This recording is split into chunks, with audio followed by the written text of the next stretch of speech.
Yo, And we are live, ladies and gentlemen. Welcome to the Wrestle Pierce Raw Review. I'm your host, Back of Hangman, better known to many of you guys as Ebu of Wrestle Pierce. I think I said that backwards, but nevertheless, we're here for another edition of the Wrestle Pierce Raw Review, and I'm joined by my co-host, as usual, Ebu of Cage Side Seats, Eboozer, Ebu of 83 Weeks. What the hell? Where did that come from? Did I do something? What did I I do? don't know what you did. What did I I don't do? know what you did, but they're like spamming different Ebu ofs in the chat. I don't know what I did, but we're live here, ladies and gentlemen, to talk about an interesting episode of Monday Night Raw, one that was capped off with just absolutely sensational and pristine professional wrestling. So I'm excited to get into all of that. But before we do that, I have to introduce my co-host, who's been grieving now for about 10 days. This is, of course, Rob of the Island of Relevancy. Rob, how are we doing today? First of all, I'm not grieving. I am just right all the time in everything that I say. I sometimes, I have the permanent truth serum. Everything I say ends up being the truth. And it's just very unfortunate that I had to, spend my fine morning. Yeah, you know what? I'm not even gonna talk about that. I'm gonna talk about last night. Yo, Chad Gable, the new wrestling fucking machine. It's time. It's time. This is what we've been waiting for since he was Shorty G. I'm very excited to talk about that on this episode of the Raw Review. Absolutely. Chad Gable is now breaking through in this role because That ass. he's now being positioned to essentially just be more of an integral character. First of all, he's feuding with the top guy in Sami Zayn, but he's also now a heel. And WWE, very babyface heavy, they're deficient in top heels, Yes. and he will greatly benefit from now being one of the guys that you can now throw at a Sami Zayn and a Cody Rhodes and whoever it may be. So this is really, really exciting, and even more exciting is he's doing this, and it appears that he's going to be forging an alliance with the Creed brothers. So a lot to get into there.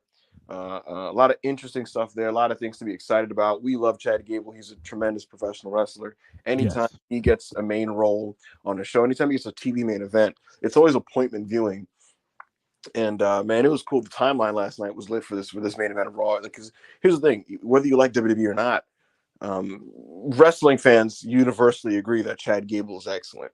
And so he's one of those guys that everybody makes an appointment to watch his stuff because he's sensational. And it was really, really cool to see the timeline come together for what was just a great professional wrestling experience last night. But guys, make sure to like the video, comment, super chat. We're, Absolutely. we're going to read your comments. We're going to read your super chats. We're going to go through everything. We'll answer any questions you guys have. And then we'll also get in the Raw review. Before we get any further, we had some breaking news from Fightful. Julia is expected to start at NXT in late June, early July. She will be debuting at NXT Heatwave, and she'll be debuting in a women's championship match. I presume Roxanne will still be the champion at that time. So Julia Roxanne is your first match. Corey Brennan of Fightful had been teasing that one for a couple days now, posting gifs back to back of both competitors. And it looks like we're going to get that match. We're going to get Julia Roxanne as Julia's introduction to WWE. So that's very interesting. You guys can let us know your thoughts on that in the super chats as well. Rob, do you have any immediate reactions to this news? I'm surprised that they're doing it like this. I knew she would get like a some sort of like debut where it would matter and it would be really important, but I didn't think she would like start off with an NXT championship match. Mm. Um and I'm not upset at this. I would be upset at this if there was no mid-card championship coming for the women and there was just like another, cuz like there's been women that have been working. I don't think they should be Roxanne, no, but there have been women that have been working really hard for the position that she's getting. But now since there's a North American title, you don't really have to like freak out over it. But yeah, her getting a women's championship match at Heatwave, she's definitely facing Roxanne. I think she's definitely facing Roxanne, and when she beats Roxanne, because she's beating Roxanne. Let's be honest here, people. She's beating Roxanne. Yeah. When she beats Roxanne, I think Roxanne goes up immediately afterwards. If she doesn't get drafted. Yeah, it's really, really exciting.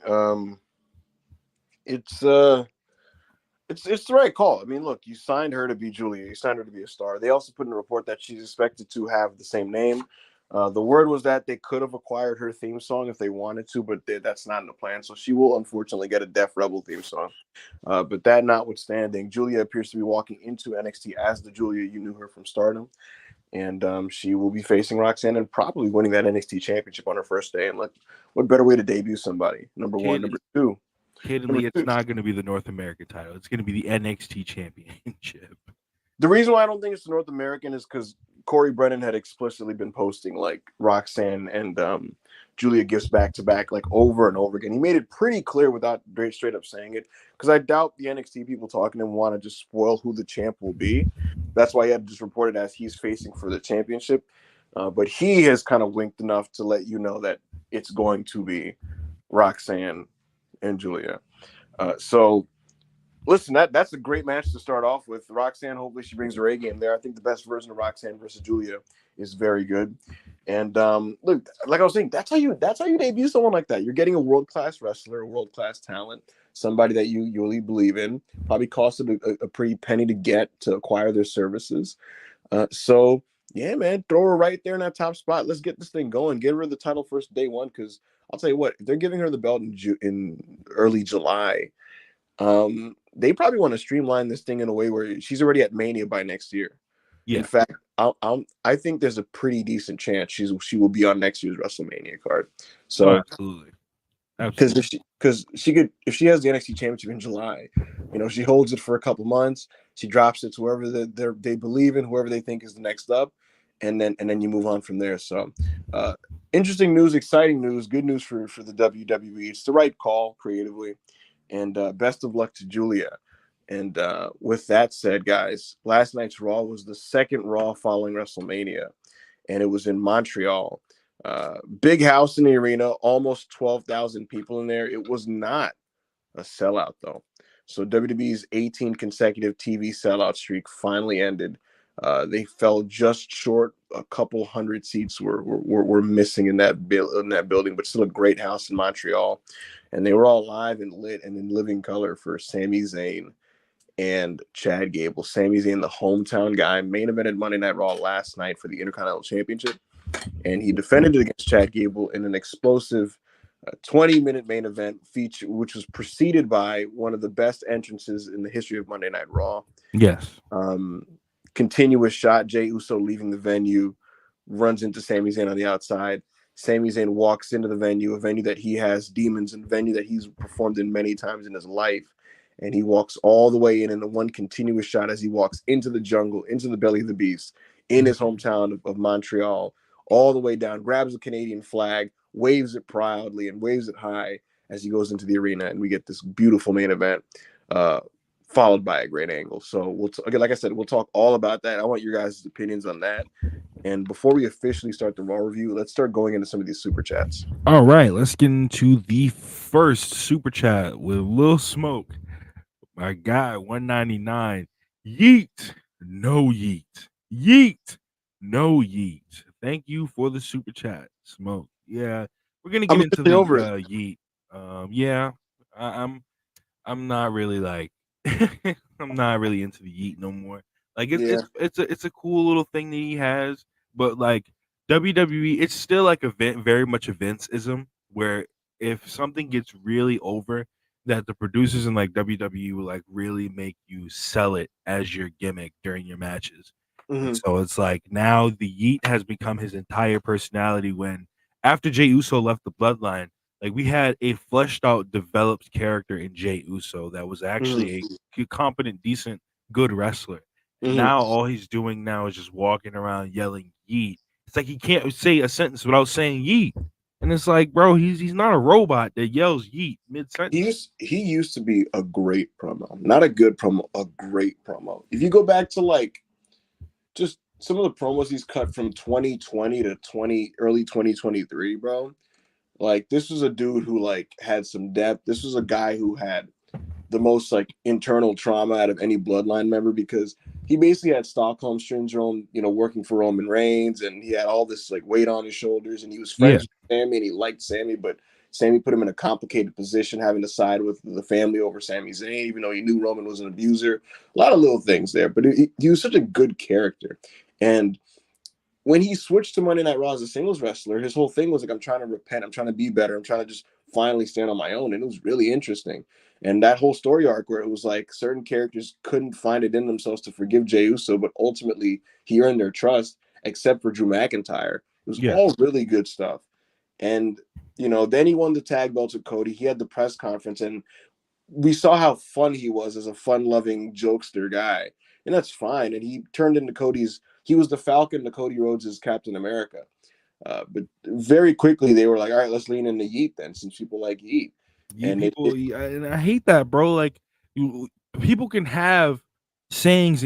Stone Cold's whole thing wasn't fucking hell. He wasn't saying hell yeah every 5 seconds. He wasn't saying because Stone Cold said so every 5 seconds. He was an actual character that said words. The same thing with The Rock. Yeah, and so I mean, on last night's show, Jackie Redmond asked him about the attack from Tama Tonga, to his brother, and like he did treat that seriously. Like he did say, like, "Look, man, I was trying to tell Jimmy to come with me and this and that," but ultimately he still reverts back to his Eat stuff. And then like his segment with Cody was just like they're, to use a Brit term, they were taking the piss. And look, I mean, I get it. It's fun. The fans like it. They cheer for it. When I was saying all this stuff about Yeet, I never said that it wasn't over, that Jey Uso isn't a star. He is a star. It's just, if Cody hypothetically is leaving Monday Night Raw to be on SmackDown, and you need someone to fill his shoes, because of the state that Jey Uso is in currently as kind of Yeet saying jokester with simplistic matches, he is not my first candidate to take Cody's spot. I don't care how much the company wants to frame it that way and how much they want Cody to co-sign him. Yes. You can't have Jey Uso above on the depth chart of baby faces. You cannot have him above Sami Zayn to me. And then there's guys who maybe aren't as over, but I would rather see like an Andrade or a Ricochet, who are super talented. Right. So I guess my stance on this is either A, you speed up the reunion of the Usos, which I think would behoove WWE. B, you just continue to let Jey be a mid-card wrestler, which if he's doing this in the mid-card, so be it. Or C, if you're going to go harder with Jey Uso in Cody's absence, then he has to be the Jey Uso that everybody really got into. Yeah. I can accept Jey Uso in a main event role if he's cutting serious promos and he's taking all of this seriously, because he's great at that. So we'll see what happens. He's going to do this pay-per-view cycle with Damian Priest. It'll be fine. Like I said, it'll be fine. But I'm looking long-term here, and I think the move for me is reuniting the Usos in their fight against Tama Tonga and Solo Sikoa. Absolutely. Thank you for the super chat. Smoke J Stone $9.99. Liv about to get that Jack Perry heat and feed the streets. Snatching Dom completes the cipher. Also hoping Chad at least becomes a main event level heel by the end of the year. So let's dissect this one. Liv Morgan got booed because she's being blamed for injuring Rhea Ripley. Rhea Ripley's already really over. She's basically a babyface without being a babyface. Liv Morgan's gonna get booed. How she channels that, I don't know. I got this weird feeling they may give her the championship, which I'm not really trying to see that, but they might do it. There's word, Rob, that Rhea's injury is going to be around 3 months, which is kind of good news compared to like what I was thinking, because I was thinking maybe this is going to be like a 6-monther or something, but 3 isn't too bad. Usually we showed, like, remember in like 2014 going into 2015 going into 2016, it took Randy Orton out for like a year of shoulder injuries. Shoulders are very tricky, and sometimes wrestlers try to rehab it naturally, and only for months later to be like, this is still not right, I need surgery. It happens a lot. MJF is dealing with a very complicated shoulder injury as we speak, so they're very tricky. Julius Randle of the New York Knicks, he tried to rehab it naturally for 3 months, and now he's getting surgery after he realized that it's not going to work. Randy got hurt around, I want to say, when Seth had to relinquish the belt in 2015, and he didn't come back until July. So that shit kills you. My God. It's Cena missed Mania because of it that year. That was a shoulder injury too for John. Yep, he had some. John has had multiple shoulders. If you get surgery, you're out for like a while. And for Rhea Ripley, if she gets surgery, you can pretty much like erase any plans you have for her for the rest of the year. So we'll see what this ends up being. There's some word that it may be optimistically looking at like just a couple months rather than like a long, long time. So we'll see. But with Liv Morgan, yeah, look, she's gonna get some heat for now. We'll see how much of that sustains. That'll be up to her as a talent, to be honest with you. And then for the second part of your super chat with Chad Gable, here's the thing, Rob. Mm-hmm. Who are the heels in WWE? We have AJ Styles. We have the Bloodline. We have We the have Drew. Drew, Judgment. Judgment Day. Besides Okay. Rhea. Imperium. That's another one. Yeah. But they definitely could use some more fresh blood in the heel scene. Yeah. And so, because WWE is so babyface heavy, I'm not like hard like our boy Ash. He's really disappointed that Chad is no longer a babyface, and he is an excellent babyface. But to me, there was already a sea of babyfaces. So I'm always looking at this as what's an opportunity for upward mobility. And when I look at Chad Gable, it's like I think he gets higher up on the card as a heel because you can now throw him at all these guys, and he's going to be paired with a bunch of guys that you can build to tags and different combinations of tags. So to me, Chad Gable as a heel is going to lead to more TV time, more matches, and it's also going to lead to, I think, Chad main eventing TV more and getting on pay-per-view more. So I think he'll be the top villain in WWE. No, that's Drew McIntyre's role. That's a role for Gunther. That's a role for people like that. But I think he'll be right underneath that. I truly do. And I think with his talent and his ability and the amount of great matches he's going to produce in this role, I think pretty much forced to position him very strongly because of that. Absolutely, absolutely. Thank you for the super chat. Jay Stone. Hush 499. Is it me or did Triple H seem like he ain't want to take those tag belts off the Miz and R-Truth? Finally, he's using his great wrestlers too. To me, it seems like I don't know, like it seemed like Triple H at some point during that segment last night was like, all right, bro, like yeah, what the fuck, like all right, bro, like I'm out of here. Like bro, what's going on here? bro, his face, he looked that like that nigga heard Lil Jimmy in 2024. He said, yeah, I'm out of here. I'm done. bro, his face, like he looked like he was just like, all right, bro, like that's enough of that. Like you could see him like just start like his brain is breaking, and he's losing interest in the segment as it's happening. That ass, like he's getting like he's like, bro, he legit was just like, all right, that's enough of that. I'm gonna go. Here are your championships. Congratulations. I'm out of here. I don't even get what the joke. I still like. I sat there and listened to everything they said, and we watched it together, and I still don't understand what he said. Like they were trying to get across. Like I don't understand that. R-Truth thinks Triple H is a magician because he made belts appear out of thin air, and then it was all to culminate in R-Truth thinks that Triple H is Tommaso Ciampa, and so he was like, "Man, good job, Ciampa," and like Hunter smirked a bit, and I get the feeling that they're doing like the Austin Truth stuff is WWE conceding that they're very over. You might as well do something with them. But I don't get the sense that Hunter particularly is fond of this act. Yes. And it'll tell you a lot if DIY beats him next week because those are his guys. And this is the whole new era talk. I'd like them to win. They're not heels. So like, I wonder what they're going to do there.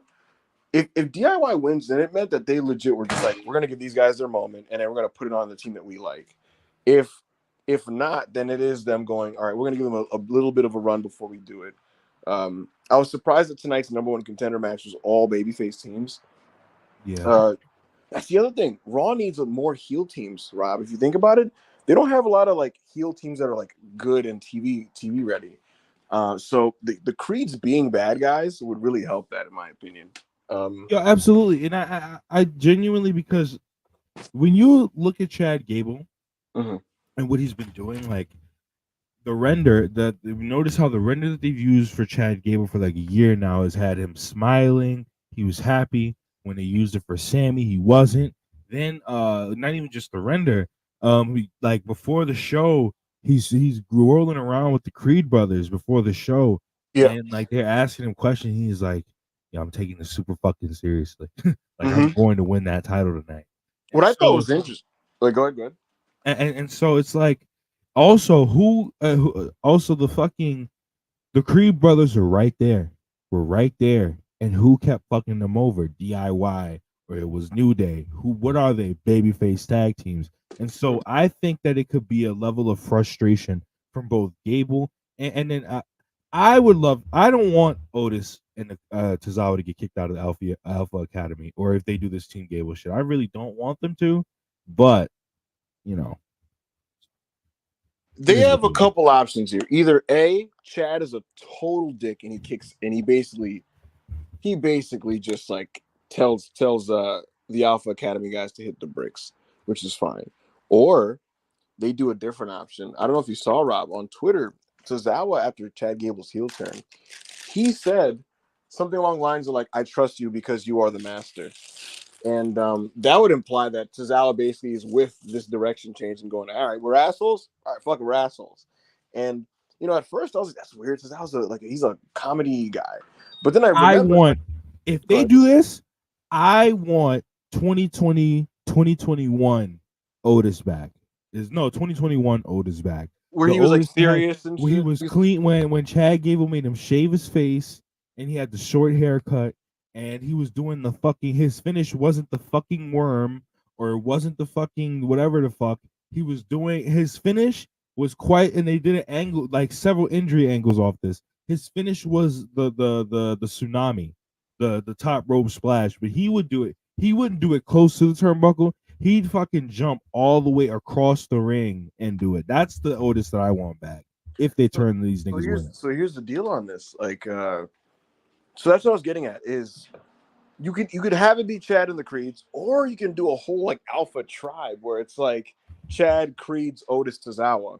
And I'll tell you what I've noticed as a trend in modern WWE is that what I've noticed as a trend in WWE in the modern day is basically that the stables that you can have different combination of tag teams, those are successful and easy to book because the B tag team can do jobs and you can prolong programs by throwing them in singles matches. And then the A team can be pushed, and then you have the main guy.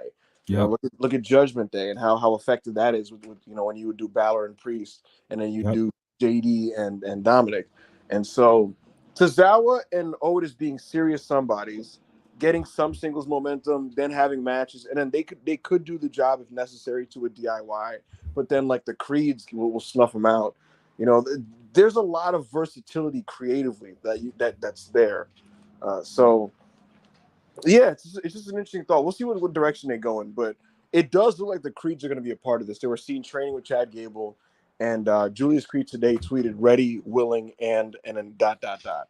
So I'm locked in, Rob. Also, we need to, and if we're going the serious route, whenever we watch New Japan, right? Like take Lij for example. The pin guy in Lij, the one that always gets pinned or submitted, is Bushi. You don't see them kicking Bushi out. You don't see them doing this whole weak link storyline with Bushi. The same way you don't see them doing it with Judgment Day.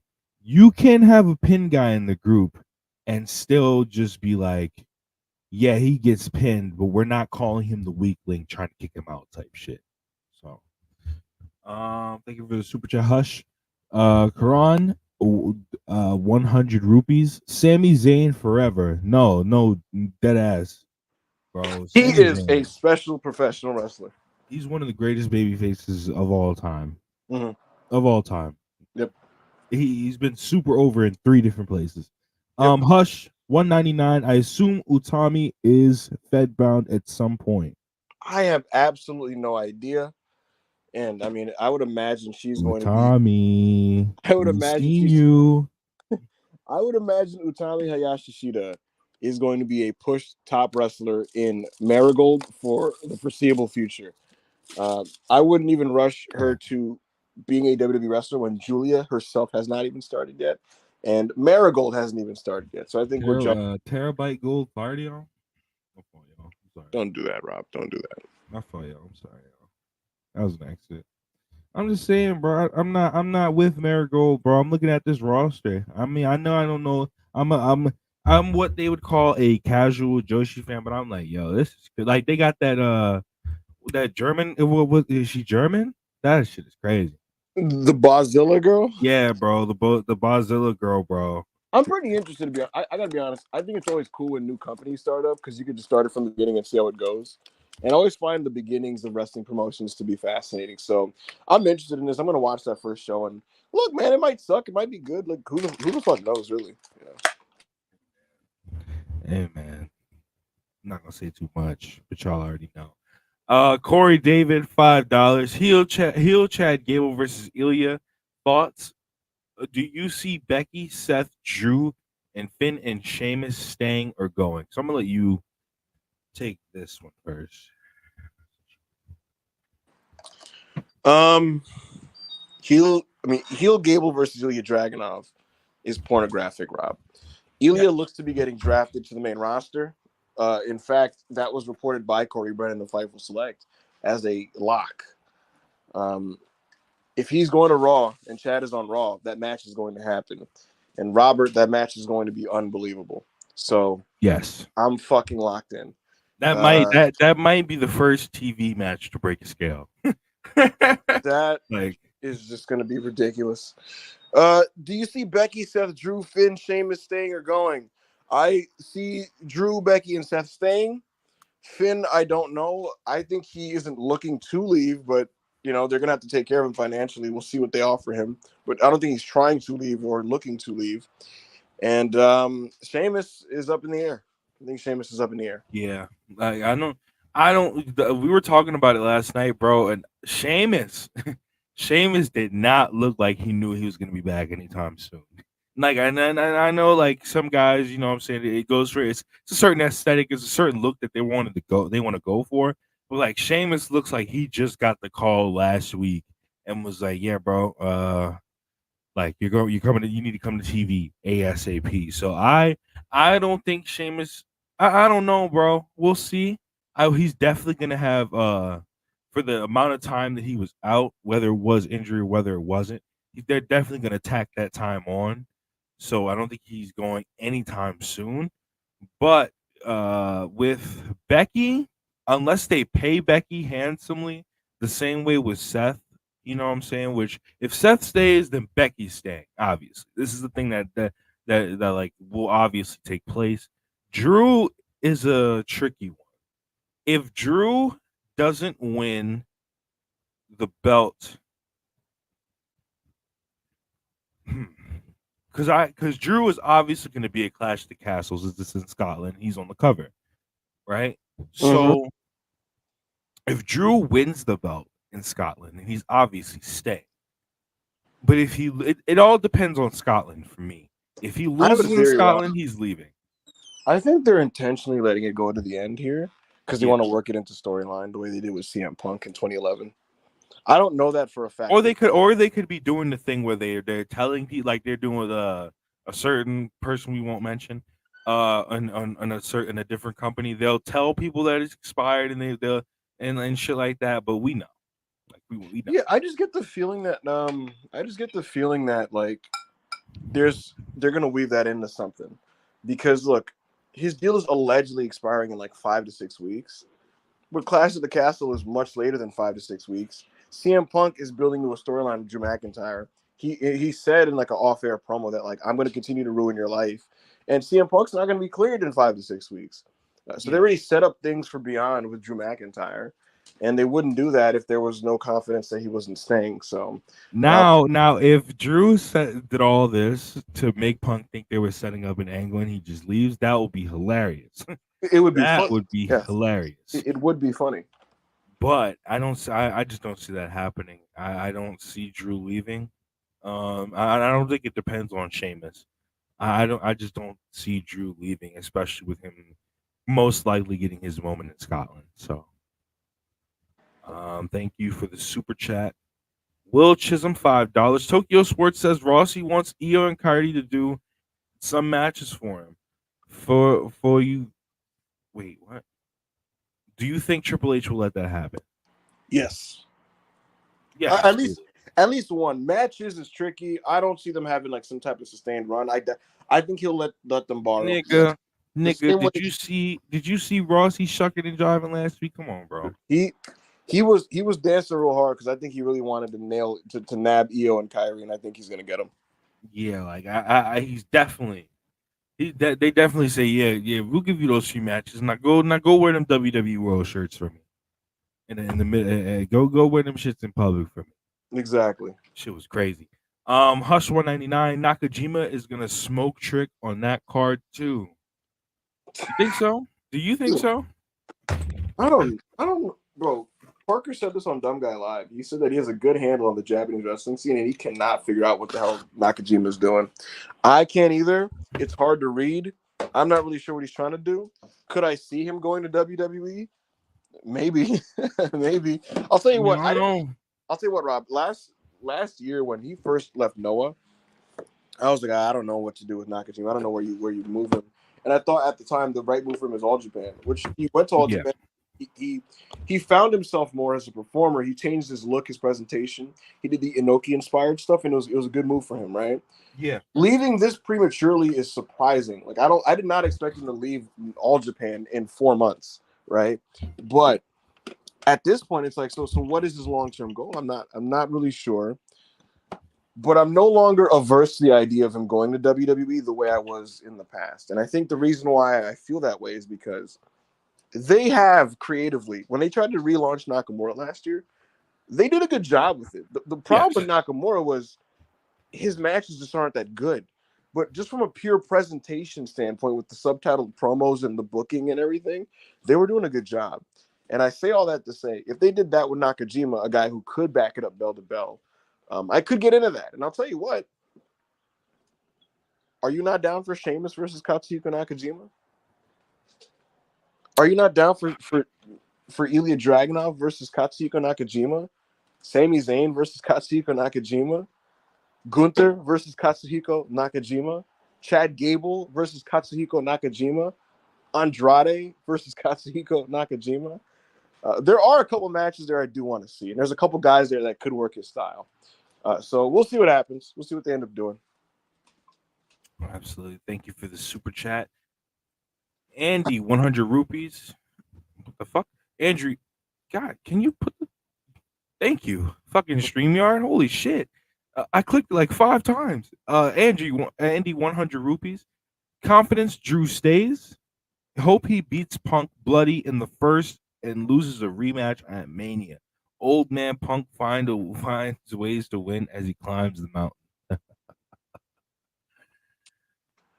Uh, Um, Rematch of Mania, Old Man Punk finds a way to. Look, man, I could get into. I think Punk versus Drew is going to be one of Punk's best matches in this run. I think that's going to be one of the great matches that CM Punk has. Who wins that? I'm not really sure. But I'm pretty confident that Drew McIntyre is staying. All signs point to him staying, even though it is weird that TKO, they really wait till the very end of these dudes' deals to sign new deals. And it's a very strange business practice that I haven't been able to figure out why it is like that. yeah, I can probably see something like this happening. I just like I'm not moved. I know Ibu is because that's his guy, like that's his goat or whatever. I'm just not moved by Old Man Punk anymore. Like period. Clearly from the way you guys see him on my timeline this morning, but I'm just not moved anymore. Every time I can't be moved when I'm literally watching you wrestle, and every time I watch you wrestle, I gotta like you're selling, and I gotta worry about you being actually hurt, and it's just like it takes my investment away from the match because the last fucking 5 matches CM Punk has had, like he's gotten hurt in some way, shape, form, or fashion every single fucking time. And I'm not saying it takes me out of your wrestling if you're injury prone, but it's like, okay, you wrestle after Double or Nothing, you break your ankle, and then you wrestle it all out, and you tear your tricep, and then you come back and you had like the good 3 months on Collision where you were fine, and you got hurt again. I think you got hurt all in or something like that, and then but it was like very minor. It wasn't like something serious. And then he came back, did a couple matches at MSG, looked fine or whatever, and then he came back at the Royal Rumble and he got hurt again. And it's just like it's like I gotta worry about if he comes back and faces Drew and he just gets hurt again. And it doesn't move me. I think that he just needs to get going. Like I feel like with Punk, he needs to get into a wrestling rhythm where he's wrestling regularly. And Yes. usually when he's doing the on and off, in and out thing, that's when he starts hurting himself. When he starts to wrestle a regular schedule, he can then get into it. Because I will say, when he wrestled on Collision for those 3 months, he was on Collision. He did not get hurt one time. No, and I also thought as performance wise, it was starting to come together for him. Like the more he wrestled, a lot of people didn't love it, but I love this. I love this first match with Samoa Joe on Collision before the freaking Wembley one. But I think if he gets on a house show schedule, which he plans to do house shows when he comes back, I think if he gets on those and he's rolling again, he's in rhythm. He'll be in a nice rhythm when he faces Drew. The same way in his first AEW run, wrestling weekly and wrestling on Rampage is really helpful for him. So yeah, hopefully he can. I was talking. One of my friends was a wrestler, and he was saying a lot of guys get hurt because they wrestle for a little bit and then they stop wrestling, and then so it's like when you go, that's what happened with the Edge. There's like a people don't know this, but there's like a longer. I think it's like somebody said this. There's a really fucking long version of the greatest match of all time, but it's like super. But they like did it. They wrestled it, but then they made him like do another match afterwards, and that's why Edge actually tore his fucking tricep. Actually, because he wrestled. It's called wrestling cold, and that's why he tore his fucking tricep. So I think that's what happened to Punk. He stopped wrestling after the MSG shows, and he did like a couple. He got physical a couple times. He wasn't staying physical, and so when he came back at the Rumble, he got hurt. And so, but it's like, bro, a lot of wrestlers, bro, you gotta do it a lot. You do in and out, on and off. You start hurting yourself. Yeah, so I don't know if he comes back and he could stay healthy. It might move me, but I just don't know anymore. I've enjoyed his segments with Drew thoroughly. So whether you like or dislike CM Punk, the segments are fine. I have no problem with the segments. Mm-hmm. Like the promo segments is just I'm scared of him wrestling. I'm just very, very afraid of him wrestling. Mm-hmm. Thank you for the super chat, Christian Ray, $4.99. My boy Seth Rollins has been getting his flowers all week. What's next for him? You think Punk at Mania 41, maybe? I'm actually not sure what's next for Seth. A lot of the Bloodline stands really wanting to fight Roman Reigns. That's not happening. I'll let you know that's not happening. I don't care either way. It's just happening. That's what they want him to do. Especially with them seemingly turning Roman's bloodline babyface. I don't see that happening. So to me, the money when Roman comes back is fighting the evil bloodline. Yes. I don't like. I've seen a million Roman Reigns and Seth Rollins matches. I don't know what else there is. I don't know how many fucking spears into pedigrees I can do, brother. Like, missed so many times. Yeah, right. Like, yeah. Will Chisholm $5. If this new era is wrestlers dropping each other on their neck, we might be at prime New Japan Pro Wrestling. Brother, we got a turnbuckle German. Bro, I didn't like. Because I've never seen, like, he does the corner exploder, right? Yes. Like Sami. Yes. So I was like, okay, that's the only. And some people do, like, I forgot who it was. I think it was Santos who did the, Rush's fucking belly to belly that he does. He did that to Dragon Lee. I think Dragon Lee did that to someone else into the corner, right? But I had never in a million years that I think I'd see a German into the corner on WWE TV. Bro, that was straight out of 1994 All Japan Pro Wrestling, bro. Like literally, bro. There's a spot where Dr. Death Steve Williams, German's Kenta Kobashi, head first into the turnbuckle from like I want to say October '94. Like it's taken straight out of that. And speaking of All Japan, there's a point in the match where they're trading Germans. Rob, you remember? Like, German. German. The very last one, right on the dome, exactly how Misawa would do it. Like those Kings Road Germans where it's like high bridge, high angle, right on the side of your head, and your head freaking bends to the fucking. Now listen. We can't always do that like Misawa now because now because of the unfortunate circumstances of where that ended up. But seeing that sometimes on WWE TV will be cool. Yeah, and that's the thing. It's like Chad and Sammy are amazing wrestlers that know how to work a weekly TV style. But Yeah. I like that now there's a thing where on a big match where you're expecting the match to be great, they're gonna bust out some shit that you don't normally see. Sami Zayn did the turnbuckle brainbuster on Gunther at WrestleMania. In this match in his hometown, he ate a German headfirst into the fucking turnbuckle. When the matches matter, when the matches are big time, when the stage is set, let's really get shaken with it. And so far they're holding to that.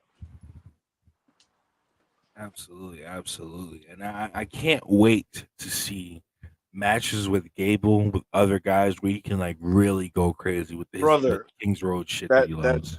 that him and Dragunov are gonna kill each other. Bro, They're they're gonna gonna kill have the each other. match that Dragunov and Tony D should have had. Where it's just Yeah, like suplexes, suplexes, don't talk to suplexes. me about Tony D, man. Don't Bro, even like, yeah, bro, like don't that even shit's talk to crazy. me about fucking Tony D. Shout out my guy, but I don't want to hear it. that shit was I crazy. don't hear it. Zayd and Natty, uh, 4.99. Ibu, where would you rank Cody's WrestleMania 40 win in your time watching wrestling as a wrestling fan?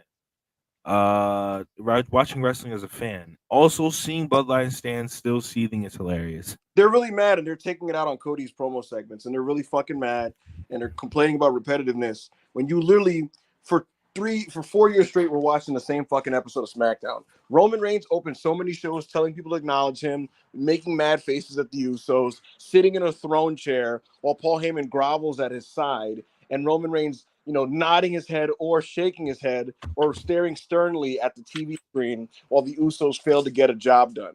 That All was I that know is, was every SmackDown for 4 years. And listen, formulas exist for a reason. If they work, they work. But that was the formula that they did for 4 straight fucking years. And I'll tell you what, Bloodline stands. If you're fine with that, and that is cinema, you can live with Cody Rhodes, somebody who ended the longest title reign in the modern era, taking a couple victory laps on TV for 3 episodes of TV while waiting for a number one contender. You're gonna have to fucking cry and accept that your opinions don't matter because Twitter isn't real, and these live buildings that are sold out, in these live buildings that are sold out, these people are going nuts for Cody you Rhodes. sound, yo, you sound really upset. I'm not upset. They're upset, and they're gonna have to stay upset. All I know is, one person is going to be cutting their acknowledge me promos on cable, and the other one's going to be cutting theirs behind a $30 streaming service. So while we're sitting here talking about acknowledge me, who's still on TV to millions of people and who's not? Don't care. Didn't ask. I'm gonna be honest with you, Rob. I didn't hear a word you said.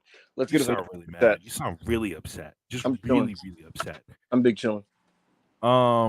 Black Yakuzu, $5. I'm glad we have another woman blood feud in the Fallout Damage Control, but sucks for Rhea. We're in the awkward transition phase before the draft. Yep. Let's see what the alignments are of rosters when the draft is over. I'd like to see EO on Raw. Absolutely. I would love to see Let's get Mia. You know what? Let's get Mia Yim on Raw too. You know why? Because she's one of the better workers in the division, and on SmackDown, the women just don't get long. Like the women rarely get matches that go longer than like 7 minutes. But on Raw, when you have 3 hours to fill, I can go for Mia Yim going 13. You know what I mean? So get people like Mia on Raw where she can have matches with, with EO or whoever, and like they can have more time to breathe and actually be good. Because the women on Raw that get ring time just aren't that good, and I don't need to. Listen, brother. Babyface Mia Yim versus Nia Jax for the women's world title. Come on now, y'all. Come on, people. Y'all got this. Y'all have we're going places with this division. I don't know if you're cooking, but I'm listening. Like, come on now. Like, Nia Jax should win the title next week, by the way. I'm just letting y'all know. She should win the title next week before when we get into the show. They got 2 more super chats, and then we're going to get into it. We're finally going to start the show. We're not going to spend too much time on the weaker segments. Hush 199 is Sami Zayn's Triple H's greatest revival from the Vince era. He revived him. He revived Kevin Owens, not to the same degree, but he revived him too. Dog, those 2 years Sami Zayn spent as a conspiracy theorist, bro. 4 years. Here's the thing about it. Sami did good in the role because he's a talented performer, but Yeah. he was fed chicken shit from Vince McMahon. So, yes, this has been a really, really good And the revival. Jackass match is bad. Cry. It's. I mean, it's all right, but yeah. So, what a revival for Sami Zayn. Kevin Owens has underwent one. Drew McIntyre a year later has underwent one because let's not forget this guy was playing with swords and telling fairy tales, Scottish fairy tales Oh on my TV. god. He was cutting the ropes at WrestleMania Yeah, it was with really a sword. embarrassing. Gunther was on the verge of being badly ruined right before the regime change. So, yeah, but I would definitely say Sammy's probably the crown jewel of all of these. So, All right. And the last one, Sanganda Chongo, 35 Czar. Who would be your big five on each brand to build your shows around post draft? How long do you think until Braun and Jade begin extended matches slash feuds? I keep Jade in the tag team with Bianca for now until like we start getting to the springtime. Braun Breaker, I'd start to trickle him into serious singles matches in the spring. Like not this pay-per-view cycle, but the very next one is when I have him turn his attention to people like Kevin Owens, and they can have some smash mouth wrestling matches. Um, who would be my top five? I don't know. I really, really don't know. All I know is this: Monday Night Raw is a longer show than SmackDown, and so it demands longer matches, and so that's why just off that very same simple fact, I want the better wrestlers on Raw. Right. LA Knight has 7-minute TV matches on SmackDown, and that's totally fine for what he does and his approach. That doesn't need to be extended to 13 minutes on Raw. I don't need 13 minutes of night wrestling. That's not nothing against him. Same with like Waller and Theory. I don't need Waller Theory going 20. But on Raw, I do want people like Ilya Dragunov, Chad Gable, and Sami Zayn and Andrade on those shows because those are wrestlers you want to see for more extended wrestling matches. Right. So that's kind of my only desire is to kind of keep that identity going, where it's like the better workers are on the Monday show because it's longer and you get longer. Right. And you can get your 15-minute matches off with them, like you just said. Plus, we still saw, even though it was very story driven Friday night, we still saw good wrestling. Like the first three-way was decent. The Kevin Sammy Ray three-way was fucking awesome. It was not, man. That could have. I wish you got like 5 more minutes of that because that was awesome. It was really Yeah, fun. I could have gone. That, oh my god, man, that match is It, so it good. was sick. It was sick. So But it's still decent wrestling on SmackDown. You don't need 50 SmackDown. Like, you can go back to the old days where you didn't really need 15-minute matches on SmackDown. I wish these shows were formatted different to give people more ring time, though. Yeah, absolutely, absolutely. All right, and that's the last super chat for now. All right, we can All right. you know, Well, cool. So, Raw opened up with Rhea Ripley, and the gist of this is she's very upset and she's flustered, and she's upset because she suffered a shoulder injury, and they're attributing it to the Liv Morgan brawl that she had last week backstage, and she announced that she's going to be forced to relinquish the women's championship, and she's really upset about it. And so she was basically saying that like they're going to need to hold me back because if I see Liv Morgan backstage, I'm going to have to get thrown in jail for what I do to her. And so she's heated. Liv Morgan's "Watch Me" theme gets queued up. She comes out and she's giggling and smiling. And she has to get held back by security. I don't know why it needed 5 security guards to stop Liv Morgan, but there were about 5, 6 of those guys. yeah, like that was crazy. That was fascinating. But Liv Morgan held back by security. Rhea Ripley punches one of the security that comes to her, and she walks off. And that's kind of the deal with that. Liv Morgan appears to be leaning heel now as a result of the Rhea Ripley injury. Rhea Ripley will now be gone for a while, and she has relinquished the women's championship. And that's the opening segment there. We spoke a little bit about this throughout the super chats, but do you have any additional opinions on what's going on now with Rhea and Liv, Rob? I don't think Liv Morgan should. Oh, I was confused as Good. fuck. I don't think Liv Morgan should win the title. Mm. I you know what I'm saying. If they want to do that, I mean, I guess I think it should be Nia Jax. That's And the if you thing. want to give it to Nia and then build up Liv to, I mean, but Liv is like turning heel, and I mean, what were you gonna say?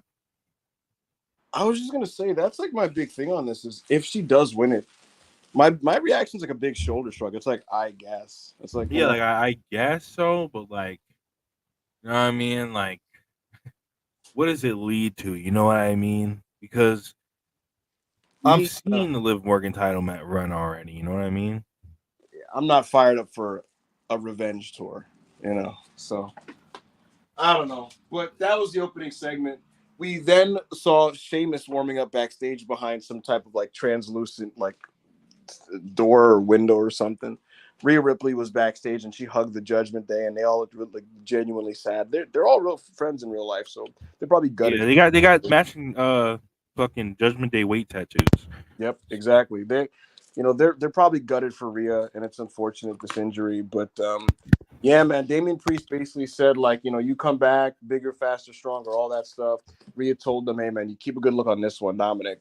But she was disappointed, and they basically promised to stay the dominant force in WWE in Rhea Ripley's absence.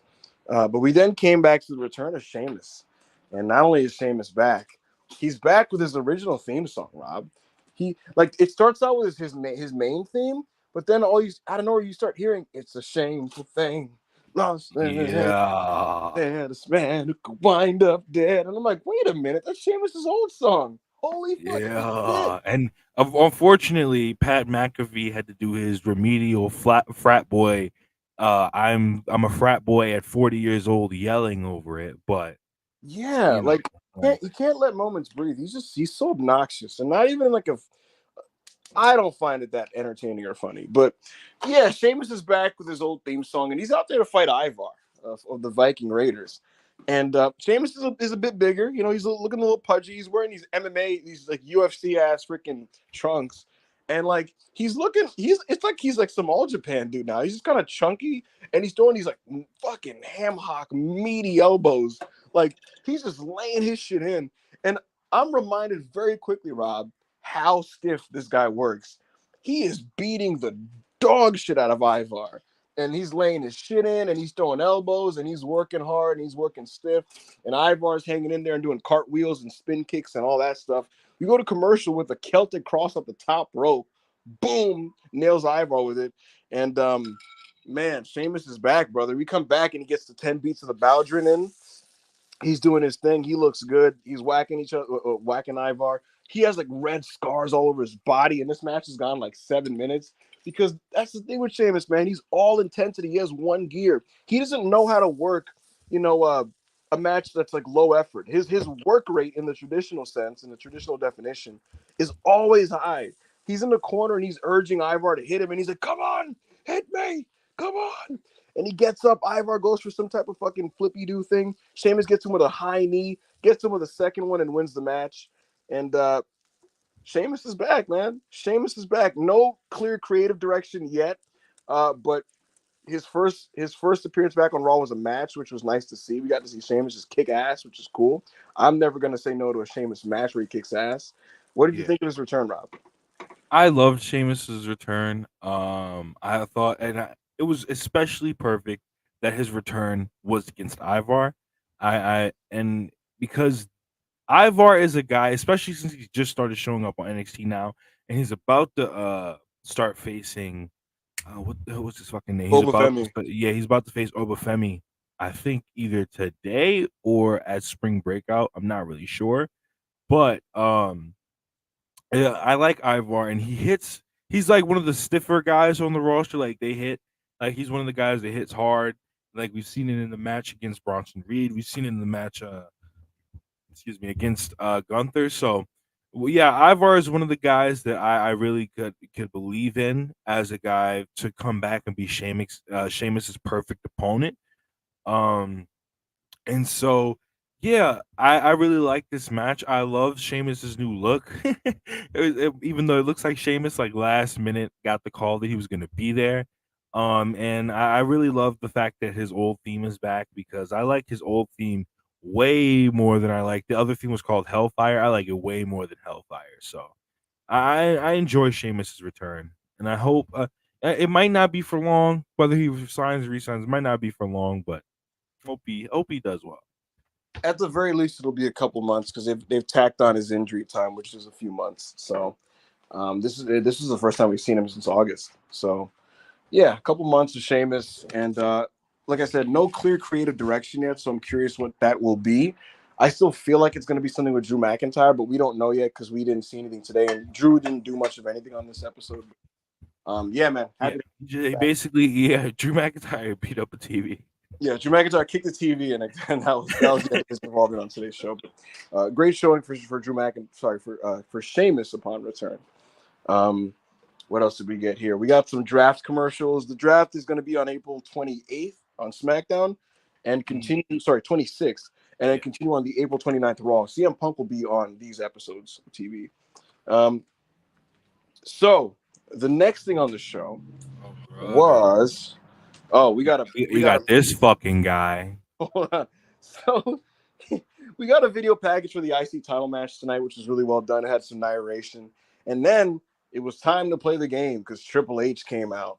And he came out, he got the big applause, he got the big pop. He loves hearing the big pop. He loves getting the big reaction. It is the Triple H era. I don't know if you heard about this, Rob. I don't know if you've been aware. I don't know if it kind of flew over your head, but we are in the Triple H era. I just want to let you know that. In the triple. Oh, I didn't fucking know we were in the Triple H era, bro. It's like, I mean, I know he came out after the Cody match and had his whole entrance, and he had an entrance on night one of WrestleMania, and you know, he came out last week and he came out on SmackDown, and you know what I'm saying. But I really didn't know that it was the Triple H era, and so I really thank you for letting me know that it was the Triple H era because I clearly yeah. It's very subtle, so I wanted to kind of just make sure you were on very subtle. Like, I just didn't I didn't know. Right. So Triple H of the Triple H era is out here to let you know that it is a new era and that the biggest tag match of all time happened at WrestleMania. That's kind of funny because the year before the tag titles main event of the show. So I don't know how this year is the biggest, but nevertheless, Paul Levesque. Facts. Childish Moose said he doesn't like the attention, guys. Remember, he does not like the attention. He doesn't like it. He wants to lay low. He wants to be low key. That's what the Triple H era, named after Triple H, is all about. Yeah, there's some belts that are being hidden. He calls up the tag champs, which is R-Truth and The Miz. And the gist of this segment, we kind of touched on it earlier, is just basically that they did some comedy stick. They introduced new tag team championships, which are going to be called the World Tag Team Championships, I believe. And oh my God, wait, they're called the World Tag Titles? I believe so. We might, even though I don't like the way they look, we might be back. Yeah, so they removed the brand specific identity of the belts, and so that's kind of a big step there. And they were R-Truth thought Triple H was a magician for making belts appear out of thin air, and so he thought he was like, oh my God, there's some little Jimmy jokes. He was trying to figure out who he was. He came to the conclusion that he was Tommaso Ciampa. Triple H got very bored of this and walked away. And what's his name? Adam Pearce announced that there was going to be a triple threat number one contenders match for the tag team championships. And the match was DIY. It was the New Day, and it was the Creed brothers. And this was very fun, Rob. A lot of back and forth action, a lot of creative offense, a lot of just boom, boom, boom, move, sequence, counter stuff going on. Yeah. I thought that Johnny Gargano was good in this match. I thought that the Creeds looked good, especially Julius Creed. He shines in these multi-mans with his suplexes, doing these freaking like belly-to-belly parties and all that kind of stuff. So he was especially exciting. Tommaso Ciampa got Triple H chance, and now that they said he looks like Triple H, I cannot unsee it, and he does look like Triple H to me. It's kind of and he's starting to lean into it. He's wearing the old Triple H tights from 06. I thought I was going crazy. I was like, am I tripping? Like, because now he looks like Triple H to me. Like, what the look hell at this fucker? He's wearing the fucking. In this picture, I'm about to put up on the screen. Put the picture up. He's wearing the fucking the Triple H knee tape. Look at this fucker. Hold on, I'm about to zoom out. He looks like Triple H. It's crazy. So there you go. But a lot of back and forth action. Like I said, Julius and Brutus looked really good. They hadn't wrestled on TV in a couple weeks, so this is a cool way to reestablish them and remind you like how awesome they are. And which is good because it appears that they're involved. They're going to be more involved really, really soon. So there you go. This match ended with a meet in the middle double kick onto. Oh my God! They did the Power and Glory Powerplex, and yeah, and then ultimately, I want to say it was Xavier Woods who gets like hit with the meat in the middle and they lose. So really good match. DIY gets the win. They will be facing the Awesome Truth next week for the tag belts. What do you think of this match? I love this match. I really enjoyed it. I thought the tag team work was really well. I love the fact that since Triple H has come in, it's turned into when we do 4-way and 3-way tag, it's 4 people in the ring at one time instead of just 2, and people tag in to get in. I hated that fucking concept. So now Triple H is what? It was always weird to me. Yeah, like Triple H is like, it was always fucking weird, bro. Because why would I tag my own tag? Like that means that 2 tag team, and I like that the New Day actually made sense of it one time when they were like, we could just tag each other and pin each other. But so I like that. I love the work in this match. It was a very well worked match. It just sucks that WWE crowds are like do not like professional wrestling, especially in Canada. They don't like professional wrestling unless it's the wrestlers they like. So I really enjoyed the work. The Power and Glory spot where they went for the superplex and Xavier Woods hit the elbow into the meat in the middle was nice. And I'm interested to see what they do next week. This tag team title match. I'm at the point where I want the Awesome Truth to lose the championships. Hey, they should have lost. I'm of the opinion that they should have lost last week. They should have lost them last week. I don't. They should have Zack Rydered them. Had that happened, there would have been no complaints from me. But hopefully, here's to hoping that it's next week. Also, Triple H. This is the vision you should be going for with the SmackDown belts. If you want to change the jeweling right here, you know what I'm saying, you want to change some stuff up in here, that's fine. But like, this is the vision that I think 90% of the fan base is looking for. So, yep. But I'm just me, you know. We followed this up with Candice LeRae and Indy Hartwell versus Maxine Dupree and Ivy Nile. And Indy Hartwell cheated, and she's now on board with Candice LeRae's cheating. And so they have won. Indy Hartwell cheated. What are your opinions on this, Rob? Fun match. I didn't think it was fun, but it was a match. We followed this up with a Damian Priest video package that was pretty good. We saw his like tryout promo on the PC.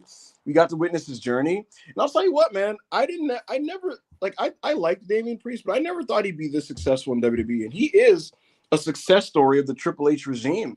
Hunter loved Damian Priest in NXT and was always using and pushing him. So yes. To see him come this far where he goes to the main roster, he has the Bad Bunny tag. He wins the United States Championship. He has the match in Puerto Rico with Bad Bunny, which was terrific. Then he wins the Money in the Bank. He wins the tag belts with Finn Balor, and the Judgment Day are widely successful. And then you followed up, and he wins the championship at WrestleMania. I mean, if nothing else, regardless of how you feel about Damian Priest, he's a hell of a success story from that standpoint. So I thought that was a good package. We followed this up with the Judgment Day in the back. And basically, Damian Priest is like, yo, nigga, we need to earn our respect. Dominic, it starts tonight with you and Andrade. And he told JD McDonald, I want you by his side, tonight. And so that was that. And then when it was Balor and Priest by themselves, Balor basically said, yo, big man, when are we going to go for the tag belts again? And Priest kind of no-sold the question and basically was like, yo, tonight you got to focus on Jey Uso. We need the Prince back. We need you taking care of him. And Finn Balor just basically said, I got you, bro. So that's the game plan. The game plan is Andrade and Jey Uso tonight. So oh my God. Yeah. Speaking of fucking Andrade. What about him? What happened? Look at this fucker. Oh, bro, the aura is crazy. The aura is crazy. It's like undeniable. This nigga. He's a beast. We got shown Chad Gable training with the Creed brothers. We spoke about this earlier. He's dead set on winning the night. He talked about his Olympic experience, and he basically said that, like, I'm used to being in hostile environments where I'm going to get booed. I was like that in the Olympics, and I'll be fine tonight. And he was grappling with the Creed. So keep a pin on that and just kind of see where it goes with the Creeds. But, Rob, it was time for Dominic versus Andrade. 8-minute match. Andrade looked like a stud.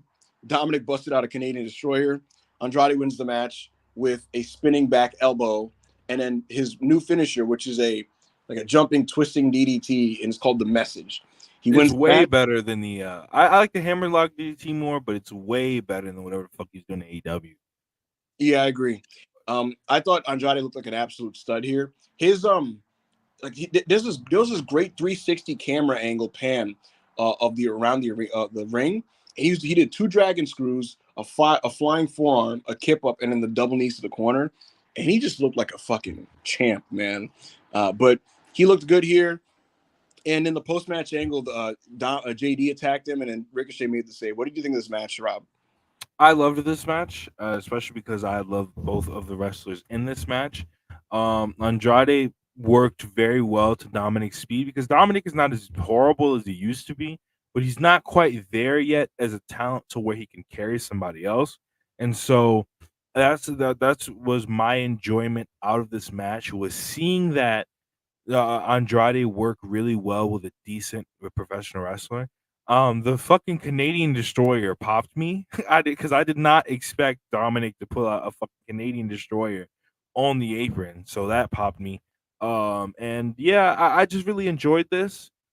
And the Ricochet save to me was very, very interesting because the way it was looking before, it was looking like Judgment Day were going to get Andrade to kill Ricochet.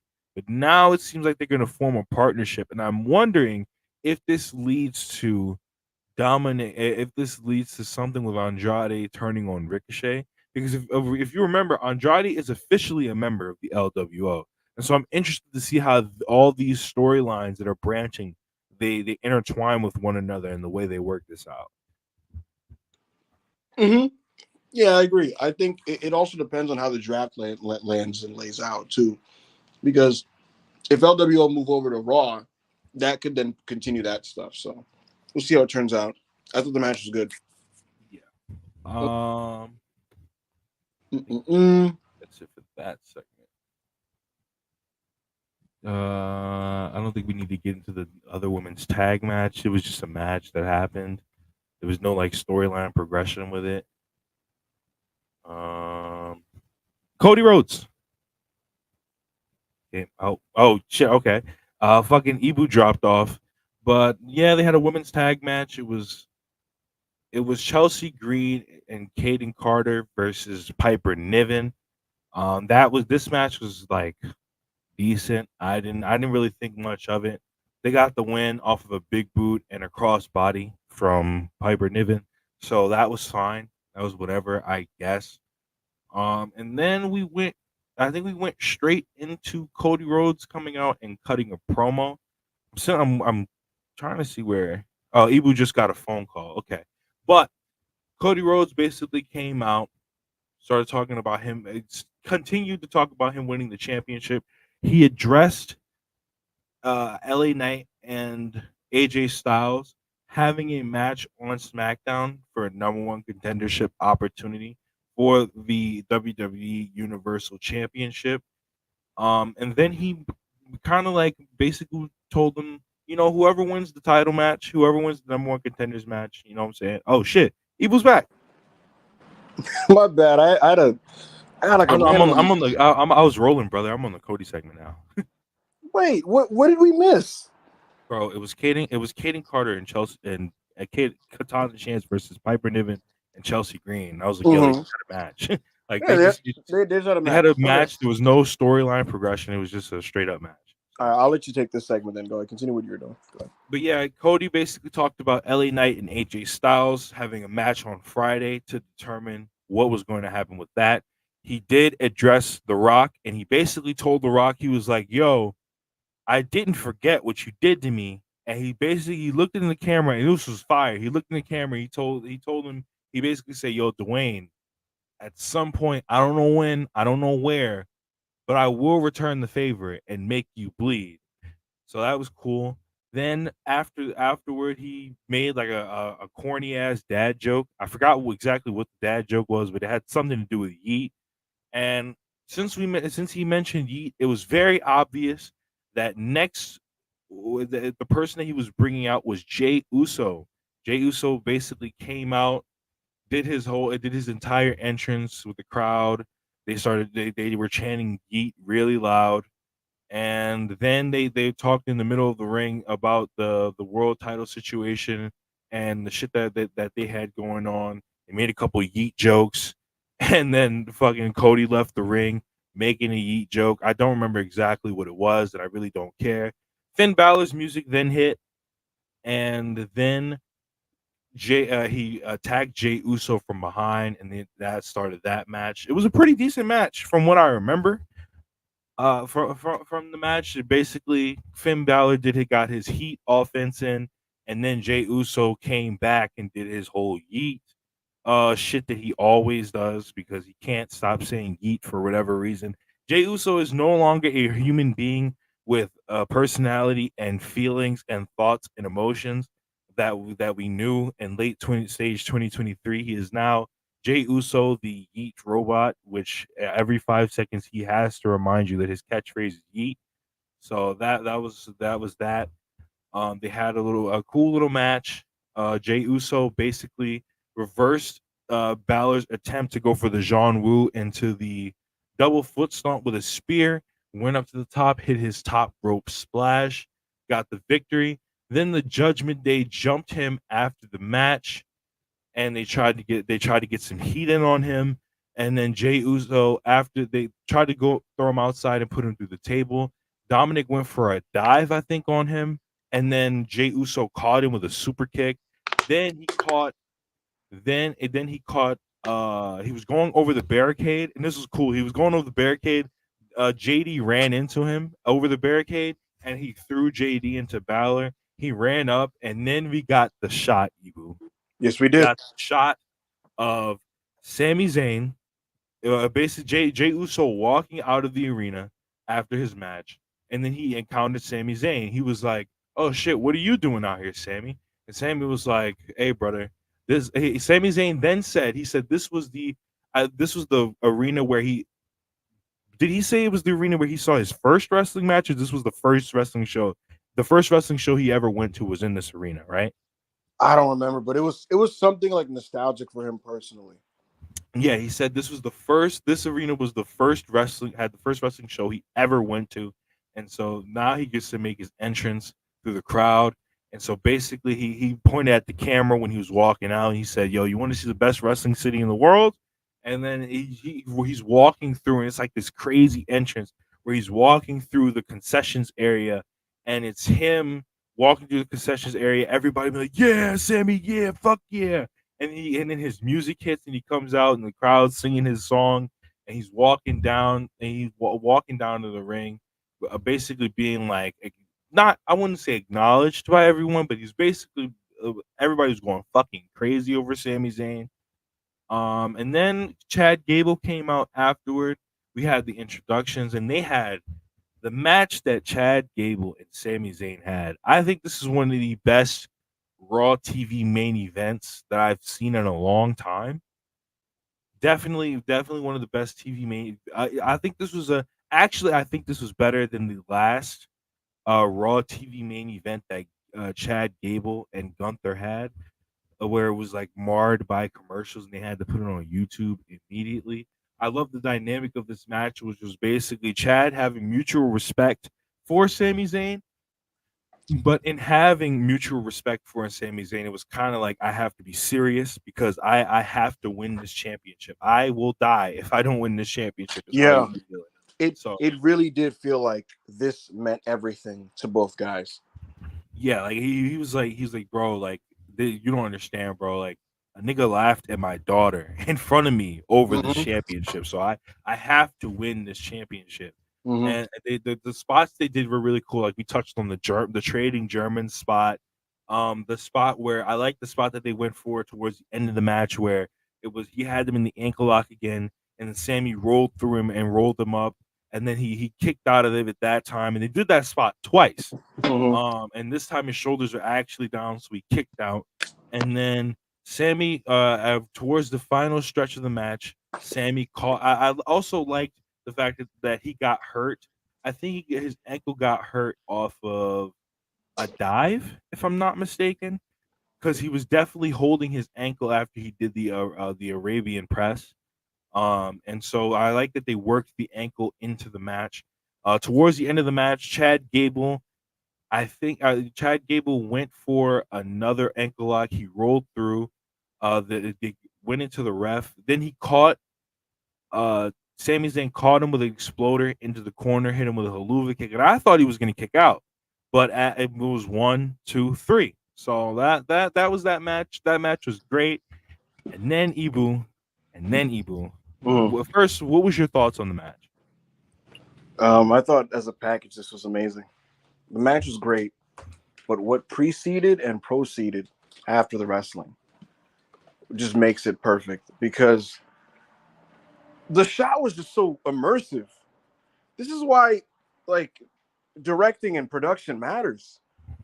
You know, WWE was so poorly presented for so long under Kevin Dunn, but you get this first-person angle of Sami walking in, and it's like the closer he gets into the ring, into the arena, the more the tension builds. It's like he's outside. Then he's walking through concessions. Then he's running into some fans. Then they're getting him hyped up, and then you're getting hyped up, and then it's almost like you're getting chills, you're getting goosebumps. He gets into the arena.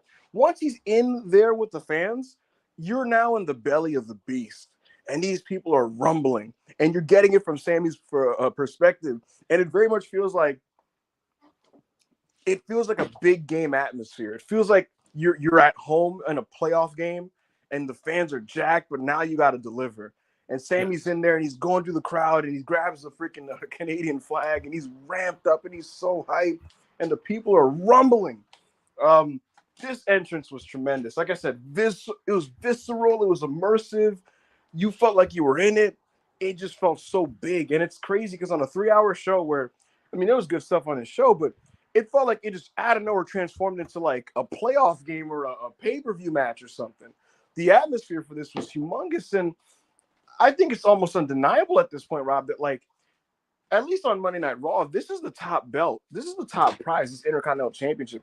This feels like, I'm sitting back, Rob, as this match is beginning, and I'm like, this is the legacy that Gunther left. This is the tone that he set. Yes. Because this is the identity of the championship now. This is what the belt means now. When you have an Intercontinental Championship match, it has to be great. The best wrestlers in a company fight for it. It's appointment viewing. It's like the best match on the show. It's something you make sure to set aside time to see what's going on. It feels important. The stakes are high. The people fighting for this want it more than anything in the world. That's what the Intercontinental Championship is now. And so that's what it should be, because that's what it should be. Under Vince, for the longest time, like, remember the first Triple H SmackDown that we seen, what did Triple H do? He set up something for the Intercontinental Championship, and he had like a 2-minute video package displaying the history of the Intercontinental Championship, why the Intercontinental Championship, which is crazy because 20 years ago, Triple H is the same man that was like, yeah, we don't need an Intercontinental title on Raw. I can't cap. We're just going to do world title and the tag team titles and the women's title. Mm-hmm. But it's interesting now that he's like, yo, the Intercontinental title should be the most important thing in the world. And so that the way he's presented it in the last 2 years since he's taken charge has been tremendous. Yeah. We were talking earlier about reclamation projects. I think one of the biggest revivals in reclamation projects is this belt. Because the mid-card belts in general. Rob, at WrestleMania 38, I don't think I was going to say, at WrestleMania 38 in Dallas, neither the Intercontinental or United States Championships were defended. Yes. They weren't on the card. Bro. Because it didn't matter. Both the U.S. champion and the Intercontinental champion were in the Andre the Giant Memorial Battle Royal on WrestleMania SmackDown. And it's because the reality was, Rob, by the very end of Vince's run, there was no mid-card to speak of. It did not matter. It was Roman Reigns and the other main event wrestlers and the top women, and then the rest is you're just bit players. You're filler characters. And there was no mid-card to speak of. And there's now not only is there a proper mid-card, this belt feels like really fucking important. So you felt it. You're in there. It felt like, to Sami, this meant so much. He's in Montreal. He can't let his people down. But to Chad Gable, it's like, I mean, as a man, you have to like come through in a situation like this, because Sami Zayn is basically taken, he's taken his dream from him. He's done all the things that Chad set out to do but failed to do. And so they have this long back and forth 20-minute match, and my God, the physicality, the counters, Every second felt urgent, felt desperate. It's why they're trading German suplexes and they're upping the ante with every single one. And the last one is Chad Gable eating it on his dome. It was all just like expert stuff. And the escalating tension and then the drama. Chad Gable targeting the knee and the ankle locks and the submission trades that we got there.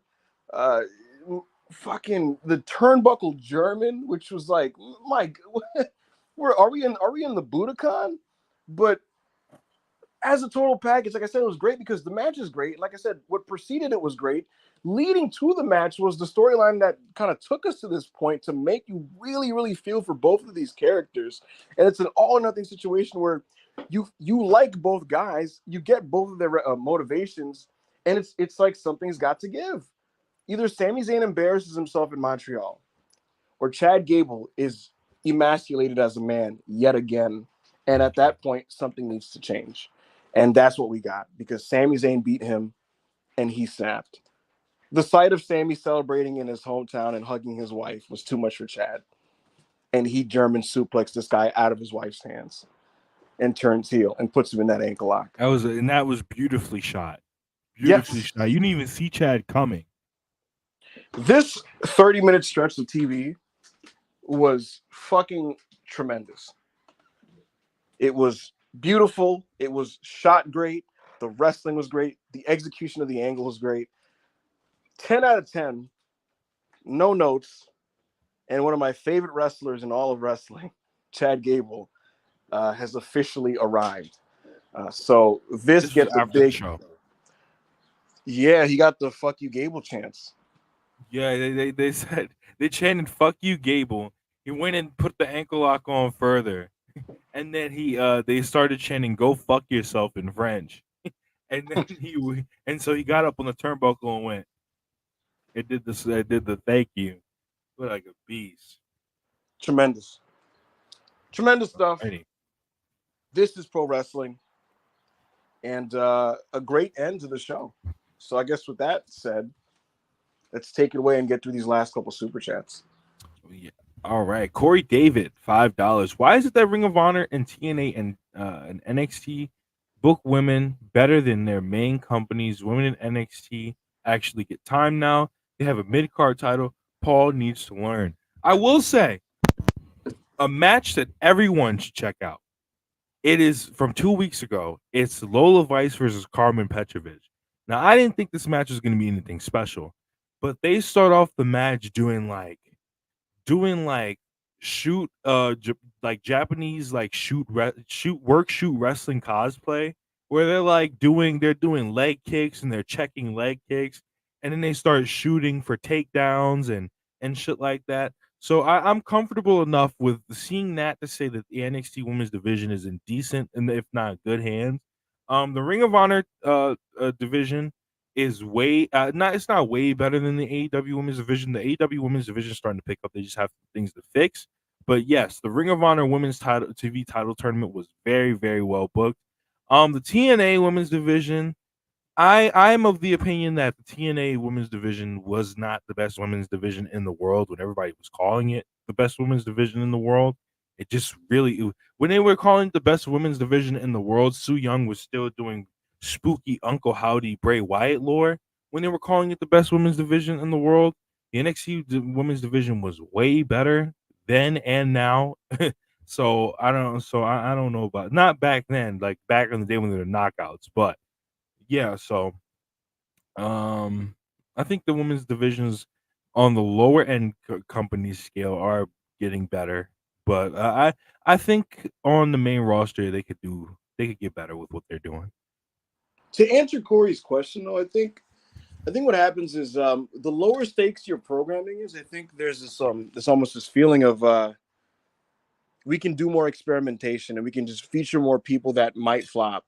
And I think when you have more room to experiment, then you're going to give more opportunities, and that's kind of what happens. Whereas on national TV, on a Dynamite or on a Monday Night Raw, you can't afford to just throw Indy Hartwell for 15 minutes because that's just not something you should do, and it would hurt your rating.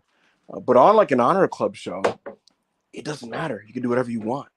So I think that's like that's kind of the reason why these things are the way they are. Absolutely. Speaking of heels and faces, WWE on Fox just put out 5 minutes ago. Which side are you on? Team Liv or Team Rhea? So they're definitely probably turning Liv. Thank you for the super chat. Brendan, 199. Who should Dom cheat on Rhea with when she's gone? I actually do think that it'd be kind of funny if Dom got like a new girlfriend. I think he'd get a lot of heat for it. Bro, just imagine he starts cheating with Liv. Oh Like my God. imagine he starts cheating with Liv on TV. Like while they're I like say while she's call gone. up someone on it. I think Lola Vice and Dominic would be hilarious. That would be fucking hilarious. You'd be like, I got me a real mommy now or something, yeah. Oh, pretty bees. Yeah. Jumanji Hunter, $2. Stop flying headbutts Gable plus more women match time. No, flying headbutts good. Y'all are so mad that people have found a safe way to do flying headbutts. Yeah, sure. People are not. They're not gonna do what Harley Race and Dynamite Kid and Benoit did, which was actually hit some. Yo, Benoit used to fly off the turnbuckle. He wouldn't even fly. He would just drop off the turnbuckle and like hit his literal head on their collarbone. Yeah, he would literally like just drop straight down. That's why you always saw him convulsing afterwards. And yeah, more women match time, I guess. Maybe not the tags, but maybe more time on the singles matches. New women's Jumanji Hunter, another $2. New women's champ crowned next Raw seems fucking crazy. It does. I think they're not doing a tournament because they're doing Queen of the Ring in like a month. Yeah. What are they gonna do? I don't know. I assume they're. I get the feeling they're gonna announce some type of multi-woman match next week. Yeah, like they're gonna do a 5-way or something like that. Who would be in that 5-way though? Like Shayna, Zoe, Nia, Liv, and then who? I'm sorry. I'm sorry. You said Zoe Stark and I fell asleep. It should be Nia. Raquel is back out with that shit again, right? I believe so. Fucking brother. Yeah. I would honestly, since we're in that period where the draft from last year really didn't matter because we're in the period going into the draft, I would bring a SmackDown woman over. Me too. Me too. I agree. I would bring a Mia Yim. I would put a Mia Yim in that match. I would put you could put Tiffany Stratton in that match. Mm-hmm. I would. There's so many women you could put in that match. I'll tell you what. I don't think this is gonna happen, but if they hotshotted Tiffany to a belt, I'm not complaining. I'm not complaining whatsoever. But I do think it's gonna be Nia Jax that walks out of next week with that world title, though. It's not unlikely. All right, thank you for the super chat. The super chats, Jumanji Hunter, Hush 199. I think Andrade gets the Money in the Bank this year. I'm with it. I would not be opposed to that. Actually, I would not be opposed to Andrade getting the Money in the Bank. I just don't see who would win the Money in the Bank. I think the time to do with LA Knight was last year, and they completely missed the boat on that. So, but with this year, I don't know who could win. That's what I like about Triple H's WWE, and in a sense where everything's not really predictable in what they're gonna do. You don't really know who's gonna win. You don't really have an idea of who's gonna win the Money in the Bank. So what I would say is I like that a lot of people feel like candidates to succeed at a high right. level. That's another like before he was like maybe they do something with this guy, but and he was always like probably not. You were almost pessimistic that like certain people are gonna eat, but now it's like looking ahead to the rest of this year. It's like I think AJ is gonna have a pretty good year, and same with Chad Gable, and same with Andrade and Sami Zayn, and so on and so forth. absolutely. Thank you for the super chat. Hush. Matt Hennessy, the last super chat, €5.99. Gonna think Awesome Truth are transitional champs in that DIY win the tag titles. They have been and can be the workhorses of the tag divisions. Yeah, I think Austin Truth 100% are transitional champions. Now, who they transition to is the big question. They're going to fight DIY next week. Are they the guys to win this thing? I don't know. I hope so. But yeah, I mean, the red flag is that they're not facing a heel team, and you would think a heel team beats them. But with that said, listen. The sooner you get it off these guys, the better. So if they lose the belts next week to DIY, I'm not complaining. Righty. This is crazy. What the hell? What happened? What's up? The fucking open. I'm looking at this Collision Quarters, and the open to Collision did 1 million on last week on April 6th. Did they get like a crazy lead in or something? That's what I'm trying to figure out. It did 1 million. If it opened at 1 million, there's a decent chance it followed something that just performed really big. Yeah, because that's not normally the ratings pattern. That's fucking crazy. But yeah. All right, we got one last super chat from Matt Hennessy, and that's it. 249 euros. Money in the Bank in Canada have Sami Zayn win it. That could happen. I could see that happening. And then Sami. Oh, I forgot about this. Sami, what if Drew and Punk have their first match? Right? And Drew beats Punk, but then Punk once again costs Drew the title once again and gets him cashed in on a second time by Sami. I don't hate it. I gotta see how it looks in practice, to be honest. I feel like something like that is possible. I could see it because Punk has vowed to ruin Drew McIntyre's life. So that could be a very interesting situation. That's the last super chat for today. Well, there you go. An hour and a half. Another smooth hour and a half. We got to talk about all the big topics. We engaged with your guys' super chats. We reviewed Raw. And especially because of that last half hour, I thought it was a good show. And I thought this Raw review was a good show. So, Rob, I got to say, man, you have some hosting chops, man. You took over me, and it was totally smooth. You know, I just passed the baton, and then you did your thing. So, you might have to look into that. You know what I mean? Made my job a lot easier. I can't lie. It's because I actually remembered a lot of the shit that was on Raw. So when you remembered, and you're not like, because when you don't remember the show and it was like whatever, you have to like look at the fucking rundown and read it. You're like, what? And then this. You're remembering as you're talking about it. But yeah, no. So you did a good job. Thank you. Absolutely, folks. Thank you so much for watching the WrestlePeace Raw review. Make sure to please like the video, comment, subscribe. Again, seriously, like drop a comment, give us some feedback, and also please do, if you're watching this back later on, do drop a comment. Yes. So for Rob, I'm Eagle WrestlePeace, and we'll catch you guys next time.